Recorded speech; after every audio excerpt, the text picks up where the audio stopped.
அல்ல எல்லாத்தையும் கொடுத்துட்டு ஒரே ஒரு விஷயத்த மட்டும் சொன்னா அதை யார் எதிரியோ அந்த எதிரியுடைய பேச்சை கேட்டு அல்லாவுடைய பேச்சை மீறினா எவ்வளவு பெரிய ஒரு பாவம். அவருடைய பேச்சை கேட்டு ஏன் பேச்சை மீறிட்டியே கோவம் வருமா இல்லையா? எவ்வளவு ஒரு மாறு செஞ்ச ஒரு வேலையா இருக்கும், எவ்வளவு ஒரு நம்பிக்கை துரோகமான ஒரு வேலை. இப்பேற்பட்ட ஒரு தவறை தான் வந்து ஆதம் அலைஹிஸ்ஸலாம் செஞ்சாரு. ஏறத்தாழ கிட்டத்தட்ட இப்லீஸ் செஞ்சதும் ஆதம் அலைஹிஸ்ஸலாம் செஞ்சதும் ரெண்டு ஒன்று தான். அல்லாவுடைய கட்டளையும் மீறினாங்க. அப்ப இப்பேற்பட்ட தவறை இப்லீஸ்க்கு மன்னிப்பு கிடைக்காம ஆதம் அலைஹிஸ்ஸலாமுக்கு மன்னிப்பு கிடைத்த ஒரு துவாவை தான் நம்ம இன்னைக்கு பார்க்க போறோம். அஸ்ஸலாமு அலைக்கும் வரஹ்மத்துல்லாஹி வபரகாத்துஹு. குர்ஆன் கற்றுத்தரக்கூடிய துவாக்கள் தொடர்பாக நம்ம தொடர்ச்சியாக பார்த்து வர்றோம். இன்றைய தினத்திலும் நாங்கள் பார்க்கக்கூடிய துவா நமக்கு ரொம்பவுமே முக்கியமான ஒரு துவா. நம்முடைய வாழ்க்கையில அல்லாஹ் சொல்லக்கூடிய கட்டளைகளில் ஏதாவது ஒன்றை சரி நம்ம மீறக்கூடியவர்களாகத்தான் இருக்கிறோம். பாவ மன்னிப்பு கேட்காத நிலையில் நாங்கள் மரணிச்சிட்டோம் சொன்னால் நாளை மறுமையுடைய வாழ்வு நமக்கு கேள்விக்குறியாயிரும். இப்போ நம்ம செய்யக்கூடிய தவறுகளுக்கு அல்லாஹ் மன்னிக்கக்கூடிய விதத்தில் நம்ம பாவ மன்னிப்பு கேட்க வேண்டும். அப்போ அல்லாஹ் திருமறையில் நமக்கு ஒரு பாவ மன்னிப்பை கற்றுத்தர்றான். முதலாவதாக அல்லாஹ் ரப்புல் ஆலமீன் மனிதனை மன்னிச்ச துவா இந்த துவா தான். அவ்வளோ ஒரு சிறப்பு வாய்ந்த ஒரு துவா. சரி, நம்ம வீடியோக்குள்ள போகிறதுக்கு முன்னாடி சேனலை சப்ஸ்கிரைப் பண்ணி மறக்காம சப்ஸ்கிரைப் பண்ணுங்க, 4 பேருக்கு வீடியோ ஷேர் பண்ணுங்க.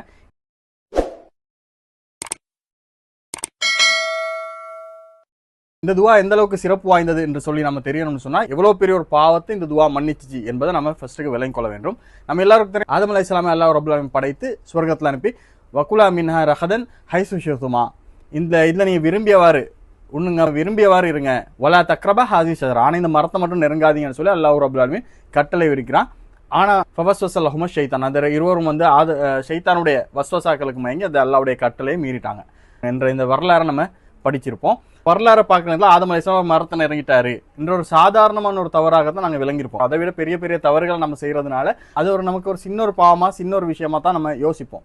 ஆனால் இது எந்த அளவுக்கு ஒரு பாரதூரமான தவறுன்னு சொன்னா, உதாரணத்துக்கு ஒரு பிஸ்னஸ் ஓனர்னு வச்சுங்களேன், உங்களுக்கு கீழே பல எக்ஸ்பீரியன்ஸான பல வருஷ காலமாக உங்ககிட்ட வேலை செய்யக்கூடிய பல ஸ்டாஃப்கள் இருக்கிறாங்க. ஆனால் நீங்கள் என்ன செய்றீங்கன்னு சொன்னால், ஒரு புதுசாக ஒருத்தரை கூட்டு வந்து உங்களோட பழைய ஸ்டாஃப் எல்லாம் கூப்பிட்டு சொல்கிறீங்க, இனிமேல் இவர் தான் வந்து உங்களுக்கு ஜென்ரல் மேனேஜர் இருப்பார், நீங்கள் எல்லாருமே இவரை கட்டுப்பட்டு நடக்கணும் இப்படி சொல்லிடுறீங்க. பழைய ஸ்டாஃபில் ஒரு ஸ்டாஃப் என்ன செய்கிறான்னு சொன்னால், அதே எப்படி நான் கட்டுப்பட்டு நடக்கிறது, நான் எவ்வளோ பெரிய ஆள், நான் எவ்வளோ காலம் வேலை செய்கிறேன், இந்த புதிய ஆளுகளை நான் கட்டுப்படணுமா இப்படின்னு சொல்லி சொல்கிறாரு.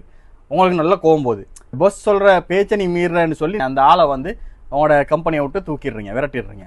புதிய ஸ்டாஃப், புதிய இந்த ஜென்ரல் மேனேஜருக்கு நீங்கள் சொல்கிறீங்க, உனக்கு விரும்பியமாக இங்கே கேளும், உனக்கு வேண்டியது ஒன்று செய்யலும், உனக்கு ஏசி வேணுமா ஏசி, இதாக வாகனம் வேணுமா வாகனம் வச்சுக்க, வேண்டியது ஒன்று செய்ய, ஆனால் நீங்கள் இந்த ஃபைலை மட்டும் திறக்கக்கூடாது இப்படின்னு சொல்லி ஏதாச்சும் சொல்லிடுறீங்க. இந்த புதிய ஸ்டாஃப் என்ன செய்கிறாரு, அப்படி இருந்து கொண்டு இருக்கிறாரு. அந்த பழைய நீங்கள் விரட்டினீங்களே அந்த ஸ்டாஃப் வந்து புதிய ஆள்கிட்ட சொல்கிறாரு, உனக்கு பாரு எல்லாத்தையும் தந்துட்டு இந்த ஃபைலை மட்டும் திறக்குவானான்னு சொன்னார் பார்த்தியா, ஏன்னு சொன்னால் அந்த ஃபைலில் தான் வந்து முக்கியமான விஷயங்கள் இருக்குது, நீ இதை படிச்சுட்டேன்னு சொன்னால் நீ பெரிய ஆள் ஆயிடலாம், இந்த கம்பெனியை நீ ஓவர்டேக் பண்ணிடலாம், உனக்கும் பிஸ்னஸ் ஸ்டார்ட் பண்ணி இப்படி ஏதாச்சும் சொல்லி ஆசை வார்த்தை விட்டு அவருடைய மனசை கெடுக்கிறாரு. இந்த புதிய ஸ்டாஃப் என்ன செய்கிறான்னு சொன்னால் உங்களோட பேச்சை மீறி அந்த காரியத்தை செஞ்சிடுறாரு. உங்களுக்கு இப்போ எப்படி இருக்கும்? உனக்காக நான் ஒத்தனை வந்து பழைய ஒரு ஆளை விரட்டினேன், அவருடைய பேச்சை கேட்டு ஏன் பேச்சை மீறிட்டியே கோவம் வருமா இல்லையா? எவ்வளோ ஒரு மாறு செஞ்ச ஒரு வேலையாக இருக்கும், எவ்வளோ ஒரு நம்பிக்கை துரோகமான ஒரு வேலை. உனக்காக அவரை விரட்டினேன்னு சொன்னால் நீ அவனுக்காக அவனுடைய பேச்சை கேட்டு என்னுடைய பேச்சை மீறிட்டேன்னு சொல்லி அவங்களுக்கு எவ்வளோ கடுமையாக கோவம் வரும். இப்பேற்பட்ட ஒரு தவறை தான் வந்து ஆதம் அலைஹிஸ்ஸலாம் செஞ்சார். ஏறத்தாழ கிட்டத்தட்ட இப்லீஸ் செஞ்சதும் ஆதம் அலைஹிஸ்ஸலாம் செஞ்சதும் ரெண்டு ஒன்று தான். அல்லாஹ்வுடைய கட்டளையும் மீறினாங்க. ஆனால் இப்லீஸ் வந்து அவனுடைய பெருமையின் காரணத்தினால கட்டளை மீறினான். ஆதம் அலைஹிஸ்ஸலாம் வந்து மனிதன்ற இயல்புல தவறு செய்யக்கூடியதுல கட்டளை மீறினார். இவர் உணர்ந்தாரு, அவன் வந்து உணரல. அவன் வந்து பெருமையின் காரணத்தினால அது தவறு என்று உணராதனால அவனை வந்து அல்லாஹ் விரட்டி அடிச்சான். ஆதம் அலைஹிஸ்ஸலாம் மன்னிச்சான். கிட்டத்தட்ட ரெண்டும் ஒரே தவறு தான், அல்லாஹ்வுடைய கட்டளை மீறின தவறு. இப்போ இப்பேற்பட்ட தவறை இப்லீஸ்க்கு மன்னிப்பு கிடைக்காம ஆதம் அலைஹிஸ்ஸலாமுக்கு மன்னிப்பு கிடைத்த ஒரு துவாவை தான் நம்ம இன்னைக்கு பார்க்க போறோம். இந்த துவாவை கேட்டதுனால தான் ஆதம் அலைஹிஸ்ஸலாமுக்கு மன்னிப்பே கிடைச்சின்னு சொல்லி அல்லாஹ் ரப்பல் சொல்றான். எங்களிடத்துல இருந்து சில வார்த்தைகளை வந்து ஆதம் அலைஹிஸ்ஸலாம் பெற்றுக்கொண்டார், ஃபதாப் அலைஹி, அதனால அவரை பார்த்த மன்னிச்சேன்னு சொல்லி அல்லாஹ் சொல்றான். அப்ப அந்த அல்லாஹ் கற்றுக் கொடுத்த இந்த பாவ மன்னிப்பின் காரணத்தினால, இந்த துவாயின் காரணத்தினால தான் ஆதம் அலைஹிஸ்ஸலாமுக்கு பாவ மன்னிப்பு கிடைச்சிச்சின்னு அல்லாஹ் சொல்றான். அந்த துவா அல்லாஹ் கற்றுத்தந்த துவா, ஆதம் அலைஹிஸ்ஸலாம் இந்த மிகப்பெரிய பாவத்தை மன்னித்த துவா, ரப்பனா லலம்னா அன்ஃபுஸனா வஹில்லம் தஹ்ஃபிர்லனா வத்ரஹம்னா லனகூனன்ன மினல் ஹாசிரின். இந்த பிரார்த்தனைக்குள்ள பல விஷயங்கள் எல்லாம் சொல்லி தர்றான். ஏன்னா முதலாவதாக மனிதனுக்கு கற்றுக் கொடுத்த பிரார்த்தனை என்றதுனால, பாவ மன்னிப்புக்கான பிரார்த்தனை என்பதனால அல்லாஹ் இதுல வந்து ஒரு மனிதன் பாவ மன்னிப்பு எப்படி கேட்கணும் என்ற பல விஷயங்களை சைக்காலஜிக்கலை அதுல சொல்றான். ரப்பனா லலம்னா அன்ஃபுஸனா, யால நாங்கள் எங்களுக்கே தீங்கிழைத்து விட்டோம். ஒரு மனுஷன் ஃபர்ஸ்ட்டுக்கே வந்து தான் செஞ்ச தவறை உணர்ந்து கொள்ள வேண்டும். நான் செஞ்ச தப்பு இது தப்பு தான், அந்த செல்ஃப் அவேர்னஸ் நமக்கு இருந்தால்தான் மறுபடியும் அந்த தப்பை செய்ய மாட்டோம். நம்ம பல பேரும் பல தவறுகளை சாதாரணமாக செய்கிறதுக்கு முக்கியமான காரணம் அது நம்ம தவறே இல்லைன்னு நாங்கள் நினச்சி கொண்டு இருக்கிறது. அவன் எவ்வளோ செய்கிறான், நான் இதைத்தானே செஞ்சேன், அவன் செய்யக்கூடிய தப்போட பார்த்தா நான் இப்போ தப்பே செய்யலைன்னு சொல்லி நாம் என்ன செய்கிறோம்னு சொன்னால் நம்மளே பரிசுத்தமாக்கிக்கொள்கிறோம். நாம் செய்யக்கூடிய தவறுகளில் நாங்கள் நீடிச்சு இருக்கிறதுக்கு முக்கியமான காரணம் மற்றவங்கள பார்த்து அவன் அது என்னென்னமோ செய்கிறான், அவன் அப்படியெல்லாம் செய்கிறான், அவனை விடவா நான் செஞ்சிட்டேன் இப்படின்னு சொல்லி நாம் நம்முடைய தவறை உணர்ந்து கொள்ளாமல் அதை நம்ம பூசி நம்முடைய மனசை நம்ம தேர்த்து கொள்ள பார்க்குறோம். அதனால தான் அந்த தவறில் நாங்கள் நீடிச்சு இருக்கிறோம். அப்போ அல்லாஹ் முதலாவதாக என்ன செய்கிறான்னு சொன்னால் இந்த மனித சமுதாயத்துக்கு பாவ மன்னிப்புக்கு கற்றுத்தரக்கூடிய துவால ஃபர்ஸ்ட்டுக்கு நீ தவறை நீ உணர்ந்து கொள்ளணும், உண்மையை நீ ஒப்புக்கொள்ளணும். ரடிக்கல் அக்செப்டன்ஸ், உண்மையை நீ ஒப்புக்கொள்ள வேண்டும். நீ தான் தவறு செஞ்ச, நீ தான் இது காரணம்ன்றதை நீ ஒத்துக்கொள்ள வேண்டும். ஈகோ டிஃபென்ஸ் மெக்கானிசம் பயன்படுத்தாம நீ தான் தவறை செய்தாய் அந்த ரடிக்கல் அக்செப்டன்ஸ் மூலமாக உண்மையை உணர்ந்து கொள்வதன் மூலமாக தவறில் நம்ம மறுபடியும் ஈடுபடாமல் இருப்பதை அல்லாஹ் என்ன செய்யறான்னு சொன்னால் சைக்காலஜிக்கலி நமக்கு அதில் அந்த துவால முதலாவதாக கற்றுத்தர்றான். அதே போல அடுத்தபடியாக வைலம் தஹ்ஃபிர்லனா வத்ரஹம்னா, நீ எங்களை மன்னிச்சு அருள் புரியாட்டி. இது ரொம்ப முக்கியமானது. அல்லாஹ் நம்மளை ஏன் மன்னிக்கணும்? ஆதம் அலைஹிஸ்ஸலாம் செஞ்ச தவிர இப்லீஸ மாதிரி அல்லாஹ் மன்னிக்காம விட்டுறலாம்ல. ஆனால் அல்லாஹ் ஆதம் அலைஹிஸ்ஸலாம் மன்னிச்சான். காரணம் என்ன? அல்லாஹ்வுடைய அந்த இரக்கம், கருணை. எல்லாம் என்னை மன்னிக்கணும், உன்னுடைய கருணை காட்டணும், நீ கருணை காட்டினாதான் எங்களுக்கு மன்னிப்பு கிடைக்கும். அல்லாஹ் எல்லாத்தையும் மன்னிக்க தேவையில்லை. அல்லாஹ் எல்லாத்தையும் கொடுத்துட்டு ஒரே ஒரு விஷயத்த மட்டும் சொன்னா அதை யார் எதிரியோ அந்த எதிரியுடைய பேச்சை கேட்டு அல்லாஹ்வுடைய பேச்சை மீறினா எவ்வளவு பெரிய ஒரு பாவம். அப்ப அந்த பாவத்தை மன்னிக்கணும்னு சொன்னா ஃபர்ஸ்ட் என்ன தேவை? அல்லாஹ்வுடைய கருணை தேவை, அல்லாஹ்வுடைய இரக்கம் தேவை.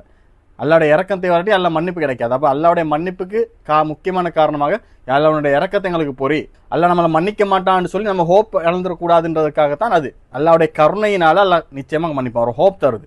அல்லாஹ் கருணையாளன், அந்த கருணையினால நம்மளை மன்னிக்கணும் என்ற அந்த ஹோப்பை தரக்கூடிய ஒரு வார்த்தையாக அல்லாஹ் ரப்பல் அதில் யூஸ் பண்றான். இல்லை நம்ம நம்பிக்கை இழந்துடக்கூடாது, அல்லாஹ் மன்னிக்க மாட்டானே அப்படின்னு நம்பிக்கை இழக்காம அல்லாஹ் கருணையாளன் சுட்டி அல்லாஹ் உன் கருணையை மன்னிப்பு எங்களுக்கு தரணும்.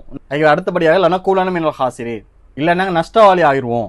அல்லாஹ் யாரு, நாம யாருன்றதை நம்ம உணர்ந்து கொள்றது. நாங்கள் எவ்வளோ படிப்பாளியா இருக்கலாம், எவ்வளோ காசு இருக்கலாம், எவ்வளோ பெரிய ஒரு அரசனா இருக்கலாம், ஆனால் அல்லாஹ் கருணை காட்டலாட்டி அல்லாஹ் மன்னிக்காட்டி நஷ்டவாளியாக ஆயிடுவோம். இப்லீஸுக்கு எந்த கெதி நடந்துச்சோ அதே கெதி தான் நமக்கு நடந்துரும்ன்றதை நம்ம உணரக்கூடிய ஒரு வார்த்தை அல்லாஹ் ரப்பல் யூஸ் பண்ணியிருக்கிறான். நம்முடைய வாழ்க்கை நஷ்டத்தில் தான், இம்மையும் சரி மறுமையும் சரி நஷ்டத்தில் தான் முடியும் என்பதை உணர்த்தக்கூடிய அழகான ஒரு வார்த்தையும் அல்லாஹ் ரப்பல் இந்த பிரார்த்தனையோடாக நமக்கு கற்றுத்தர்றான். அல்லாஹ் கிட்ட நம்ம சரண்டர் ஆகுற வார்த்தைகளை கொண்ட ஒரு பிரார்த்தனை. நம்ம தவறை நம்ம உணர்ந்து மறுபடியும் அந்த தவறில் ஈடுபடாமல் இருப்பதற்கு அல்லாஹ் எப்பேற்பட்ட கருணையால் அந்த கருணை மூலமாக நமக்கு மன்னிப்பான்ற அந்த ஹோப் தரக்கூடிய ஒரு அழகான ஒரு சைக்காலஜிக்கலி நம்ம உள்ளத்தை தயார்படுத்தக்கூடிய ஒரு பிரார்த்தனை அல்லாஹ் ரப்பல் இந்த மனித சமுதாயத்துக்கு முதலாவதாகவே கற்றுக் கொடுக்கிறான். நம்ம டெய்லி இந்த பிரார்த்தனை அல்லாஹ்ட்ட கேட்கணும். நம்ம உணர்ந்து கேட்க வேண்டும். உணர்ந்து நம்ம எவ்வளோ தவறுகளை செஞ்சு கொண்டு இருக்கிறோம், எவ்வளோ கட்டளைகளை நம்ம மீறி கொண்டு இருக்கிறோம். இதே நிலைமையில இப்லீஸ்க்கு நடந்த நிலைமை நமக்கு நடந்துச்சுன்னு சொன்னால் நாங்கள் நாளை மறுமையில நஷ்டவாளியாக ஆயிடுவோம். அதனால அல்லாஹ்ட்ட நம்ம இந்த பிரார்த்தனையை உணர்ந்து தெரிந்து நம்ம கேட்கணும். யாரெல்லாம் நீங்களை மன்னிக்காடி நாங்கள் நஷ்டவாளி ஆயிடுவோம், அதனால எங்களை மன்னிச்சிருன்னு சொல்லி கேட்கணும். நிச்சயமாக கண்டிப்பாக ஆதம் அலைஹிஸ்ஸலாமுடைய அந்த தவறை மன்னித்ததை போல் நம்முடைய தவறையும் அல்லாஹ் ரப்பல் ஆலமீன் நிச்சயமாக மன்னிப்பான். இதே போல இன்னும் குர்ஆன் கற்றுத்தரக்கூடிய துஆக்களை இன்ஷா அல்லாஹ் அடுத்தடுத்த வீடியோக்களில் பார்ப்போம். அதுவரை உங்களிடமிருந்து விடை பெறுகின்ற நான் ஜாவித் பூசோ. அஸ்ஸலாமு அலைக்கும் வரஹ்மத்துல்லாஹி வபரகாத்துஹு.